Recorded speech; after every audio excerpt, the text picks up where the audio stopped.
I've just seen the trailer for Disney's latest live-action abomination, and oof, that was rough.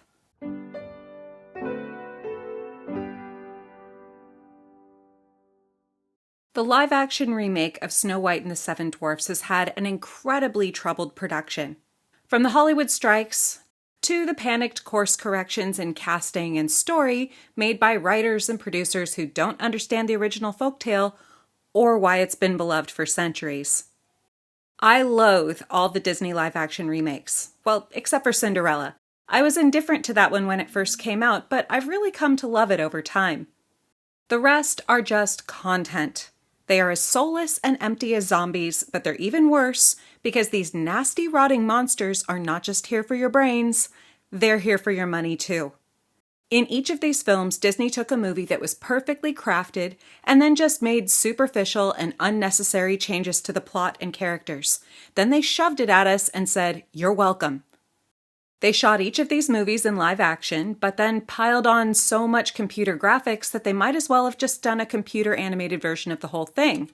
But then, why would you do that in the first place? Because you already have the original animated version. The most confusing thing to me is that parents my age actually take their kids to see these abominations.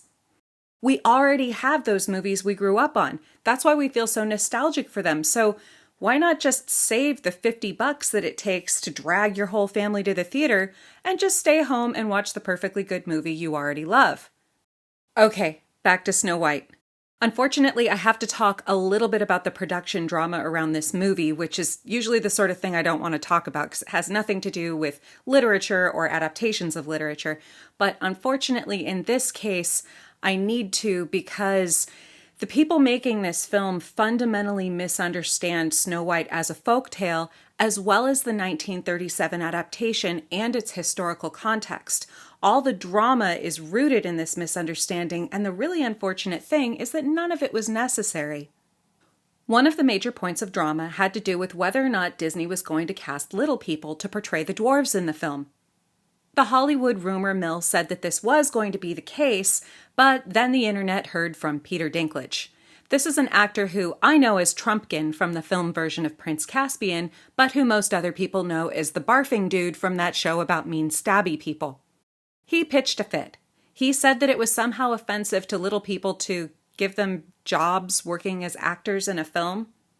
Look, I'm not a little person, so it's not my place to speak for their community, but I do think it's fair to point out that as the dude who's probably the most rich, famous, and powerful little person in the world, maybe he ought to defer to the opinions of working-class little people about whether or not they'd like a job in a film made by the most powerful entertainment empire on Earth.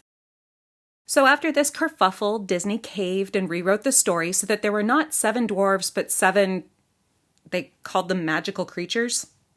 Photos leaked of a crowd of people who looked like software engineers attending their first Renaissance fair. A few people online called them the 7 they-thems from Burning Man, and I'll admit I laughed. At first Disney was like, no, that picture's bogus. That's not what they'll look like. But the internet collectively said, we don't believe you. And then Disney confessed that, yes, this absolutely embarrassing modern-day ethnic potpourri of definitely not dwarves was what they had in mind. Then everyone pointed and laughed, so Disney ran to the poor slaves they have chained to computers in their graphics department and came up with this.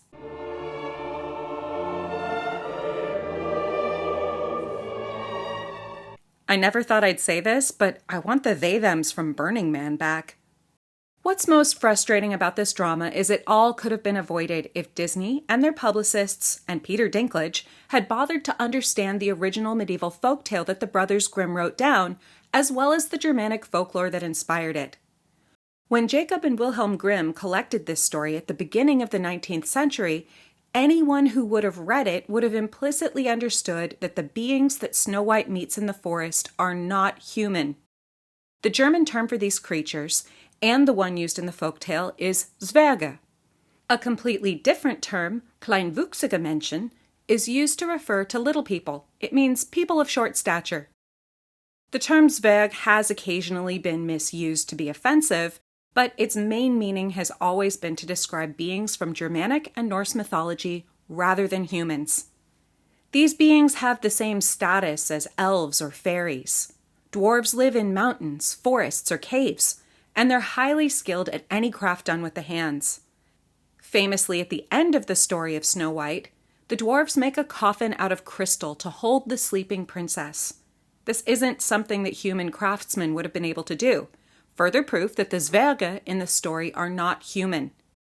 In Germanic folklore, dwarves are jewelers, armorers, or, as in the Grimm's version of Snow White, miners who dig for gold deep in the mountains. Disney switched this to gemstones for his film, which is a better choice for a movie.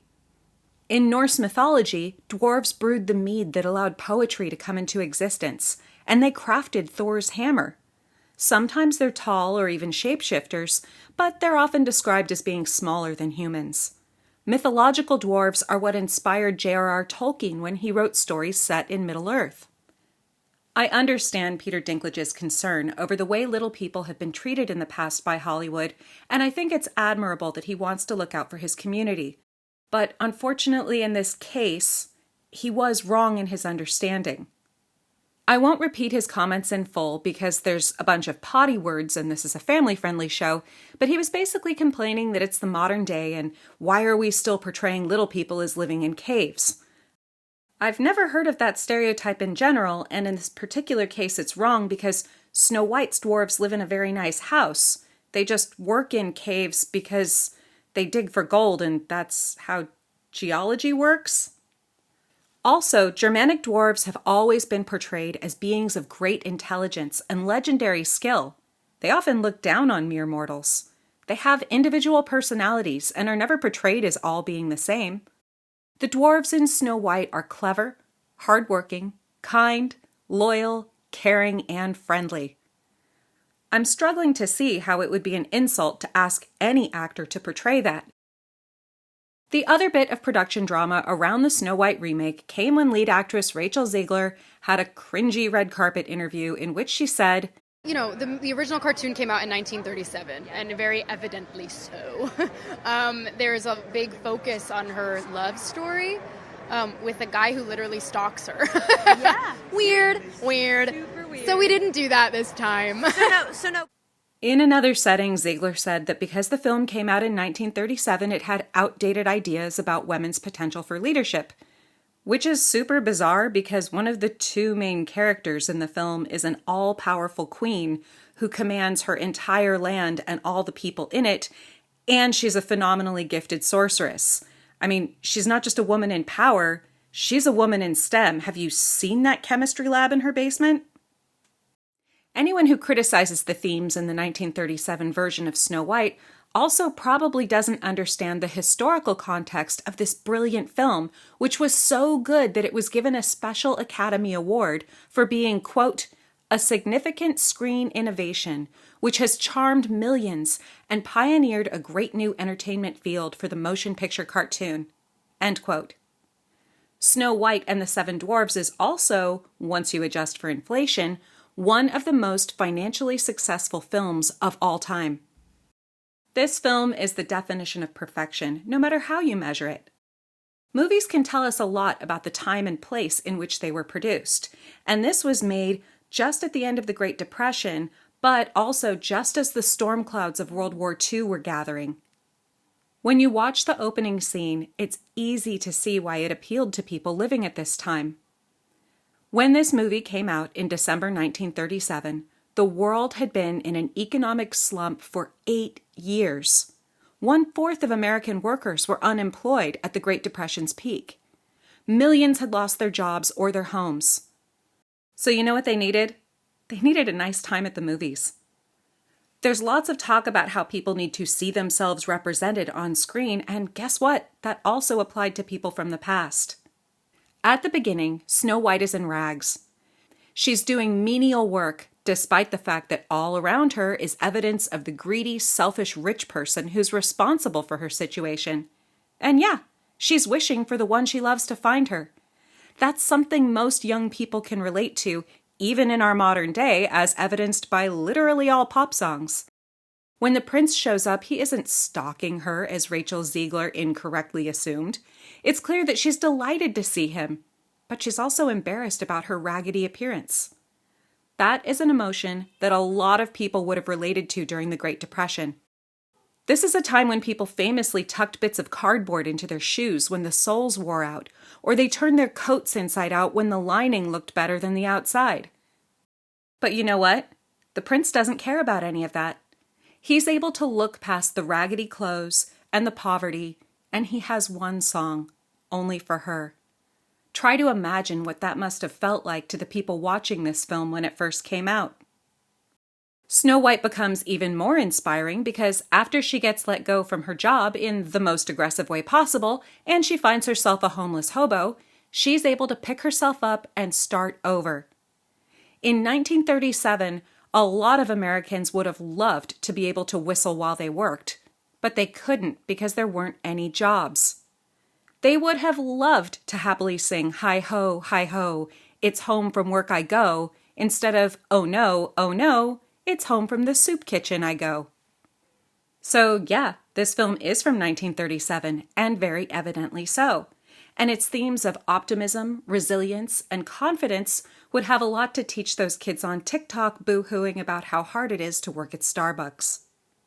I won't go into Zegler's outspoken politics other than to say they have probably switched off a lot of potential paying customers. I also won't talk about how bad this movie looks, other than to say that CGI Bambi is pure nightmare fuel. This movie has gone through more destabilizing changes than a game of Jenga, and it's probably doomed. They're promising a March 2025 release date, but I think Disney would have been better off just quietly canceling it or dumping it on their streaming service on Super Bowl weekend when nobody would pay any attention to how poorly it did. I'm not terribly excited about seeing this movie, but I will watch it when it comes out because I should see if I was right or wrong in my predictions, and unlike a Hollywood publicist, I'm happy to admit when I've been wrong. But what about you? Are you excited to see this film? Are you just kind of depressed by yet another bit of content on the Disney conveyor belt? Will you take your kids to see it? Let me know.